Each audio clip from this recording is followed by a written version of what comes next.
오늘은 솔리드 모델링에 관련한 기능 설명을 드리도록 하겠습니다.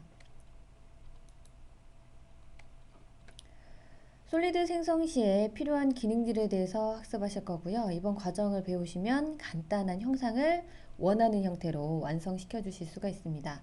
왼쪽에 대한 내용을 보시게 되면 데이터 포인트, 그리고 스케치, 디자인 피처, 그리고 컴바인 관련되어 있는 일부 기능에 대해서 알아보도록 하겠습니다. 이 기능을 배우시게 되면 지금 보여지고 있는 화면에 모델링을 완성시켜 주실 수가 있고요. 그 다음에 이제 여러분들께 우선적으로 설명드릴 부분이 데이텀입니다. 데이텀에 관련된 설명을 드리는데, 데이텀은 보조 역할을 하는 기능입니다. 자, 스케치 평면을 선택하거나 미러, 그리고 트림, 프로젝트에 대한 사용에 이용이 되고요. 파라미터 모델링에 없어서는 안 되는 기능이기 때문에 보조 역할을 톡톡히 하는 기능이라고 확인해 주시면 되겠습니다. 자, 그러면 데이터 플랜에 대해서 제가 설명을 드리도록 하죠. 자, 현재 보여지고 있는 블럭을 미리 생성해 놓았고요. 여러분들도 데이터 플랜 언더바 1이라는 예제 파일을 띄워서 확인을 해주시면 되겠습니다. 인서트에 데이터 포인트에 있는 데이터 플랜이라는 기능을 선택해 주시게 되면 이와 같은 이제 창이 뜨는 것을 확인을 해 주실 수가 있고, 현재 보여지고 있는 여러 가지 기능들이 이 데이터의 타입들입니다. 그래서 이 중에서 이제 하나하나씩 알아보도록 하고요. 여러분들이 보시면 이제 번개 표시로 표현되어 있는 이 기능 보이실 겁니다.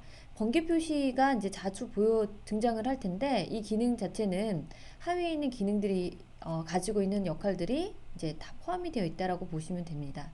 그래서 어떤 그 상황에 따라서 자동이라고 표현을 해주시면 될 것 같고요. 이제 정확하게 그 기능에 대해서만 이제 하나하나씩 짚어서 보실 때에는 다른 타입들로 선택을 해놓고 지정을 해주시면 되겠습니다. 우선 앵글 값이라는 부분부터 확인을 해보도록 하겠습니다. 자, 먼저 평면에 대한 참조되는 오브젝트를 선택하라고 나오고요. 큐 사인에 대한 내용도 항상 여러분들이 주시하시면서 확인을 해주시기 바랍니다. 자, 현재 나타나 있는 블럭 위치에 저는 평면에 대한 오브젝트가 솔리드 바디에 대한 페이스가 그 오브젝트 역할을 하는 기능이기 때문에 면을 클릭을 하도록 하겠습니다.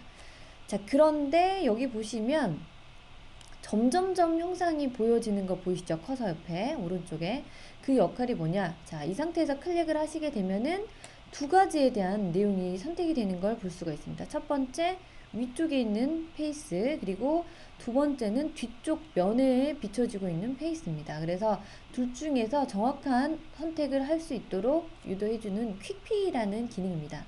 마우스를 잠시 기다려 주시게 되면, 마우스 커서를 움직이지 않고 잠시 기다려 주시게 되면 지금처럼 이 기능이 생성이 됩니다. 그래서 내가 원하는 부분에 대해서 정확하게 클릭해 주시고요.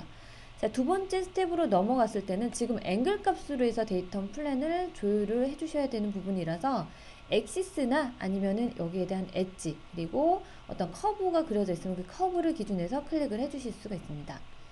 자, 데이텀에 대한 사이즈는 여러분들이 이제 편하실 대로 제어를 해주시면 되죠. 왜냐하면 무언대로 펼쳐져 있는 면이기 때문에 그 영역이 크게 상관은 없습니다. 하지만 여러분들이 이제 선택을 하실 때 너무 작거나 너무 커버리게 되면 보기가 좀 불필요한 부분이 되기 때문에 상황에 따라서 조정을 해주시는데, 조정 방법은 볼을 잡고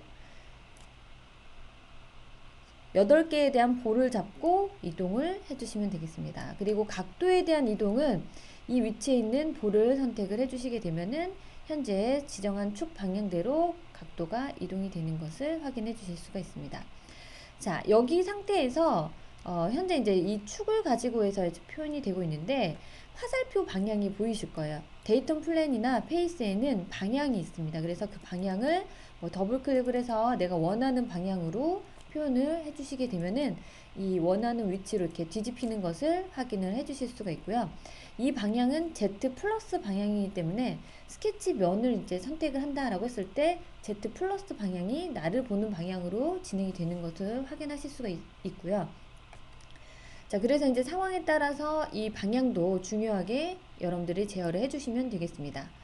자, 그리고 add angle 부분에 보시면은 7.5버전부터는요, 옵셋이라는 이 옵션이 들어왔어요. 그래서 각도를 조율을 하신 다음에 바로 여기에다가 값을 입력을 합니다. 자, 내가 원하는 값을 입력을 하셔도 되고, 그리고 화살표를 표현을 해가지고 끌어가셔도 됩니다. 자, 현재 위치에서 제가 이제 오케이 하고 빠져나와 버렸는데, 다시 한번 이 위치로, 편집하는 위치로 들어가야 되는 상황은 어떻게 해주시냐면, 파트 내비게이터에서 더블 클릭을 한다거나, 아니면 여기 있는 그 데이터 플랜을 선택을 하셔가지고 더블 클릭을 해주시게 되면 편집 모드로 다시 들어가는 것을 보실 수가 있습니다. 자, 이와 같은 상황을 확인을 하실 수가 있는데, 이 부분이 편집이 되는 이유는 이 어소시에이티브라는 게 체크가 되어 있기 때문에 그러거든요. 혹시 체크를 끄고 진행을 하신 분들은 다시 한번 체크를 해주시고 지금과 같은 add 앵글 값을 확인해 주시면 되겠습니다. 자, 그래서 이제 각도로 표현하는 방법에 대한 내용까지 제가 간단하게 표현을 해봤는데, 그 다음 장에서 이어서 데이터 플랜에 대한 설명을 진행하도록 하겠습니다.